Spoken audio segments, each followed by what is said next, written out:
Guys আজকে আমি আপনাকে সবাই একটা সত্যি কাহিনী খুলে কই। সেটা হচ্ছে কি, আমি যখন জেলে ছিলাম, জেলে থাকা অবস্থায় আমরা আবার ভাই গরিব গরিব ফ্যামিলির একজন সন্তান, গরিব গরিব ফ্যামিলি, আমাকে চাষাবাদ করে খাই। এটা হলো সত্যি কথা, মিথ্যে কথা কব না সবার সামনে। আসলে তো আমার আব্বা হলো মাঠে ঘাটে কাজ করে, আমাকে নিজস্ব কিছু জমি জাতি আছে, ওইগুলোতে চাষবাস করেই আমরা হচ্ছে দুই বেলা দুই মুঠো ভাত টাত খাই আর কি, সত্যি কথা যেটা। তো আমি জেলে ঢুকছিলাম, একটা অবশ্য অপরাধ করে এই জেলে ঢুকছিলাম, এই কারণে আমার থানায় ধরে রাখছে আর কি। জেলের ভিতরে রয়েছি গত 1 মাস যাবত, জেলে থাকা অবস্থার কাহিনীগুলো করছি। এবং জেলের ভিতর তো আর ফোন মন ব্যবহার করা যায় না, ওখানে তো কথাবার্তা কওয়া যায় না। তো সেই ক্ষেত্রে আমার আব্বা কি করেছে, আব্বার বয়স হয়ে গেছে মেলা, আব্বা আমারে চিঠি লিয়ে পাঠাইছে যে আব্বা কি আর করবো ক, মায়ের দূর করে তুই তো জেলের ভিতরে ঢুয়ে বসে রয়েছিস, চারিদিক দিয়ে জমিতে যে ধান মান লাগাবো, চাষবাস করবো, শরীরে তো সেই ক্ষমতা আর নাই, হাতে তো টাকা পয়সাও নাই যেটা মেশিন মুশিন আইনে ধান মান চাষ করার জন্য জমিটার একটু চষবো, ধানের বীজ টিজ সবকিছুই রয়েছে, কাজ বাজ কিছু করতে পারতেছি না। তোর আল্লাহর দোহাই লাগে বাবা, তুই জেলেতে যে করে হোক একটু বার হয়ে এই চাষবাসের ব্যাপারটা তুই একটু দেখ, তুই আমার একটু সাহায্য কর বাবা, আমারে তুই বাঁচা,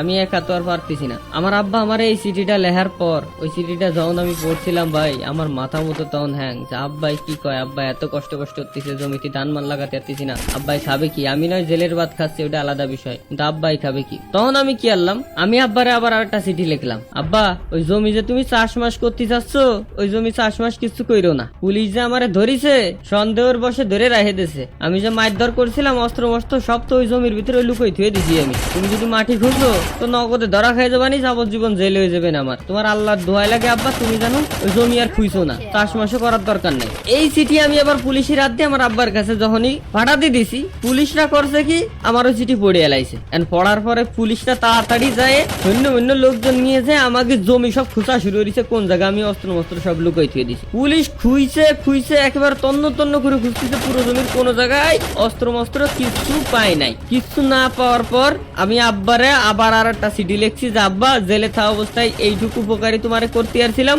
জমি চাষাবাদ তোমারে করে দিয়ে আসালাম, তুমি খালি একটু কষ্ট হয়ে ধান কটা ছিটে দাও জমির ভিতরে।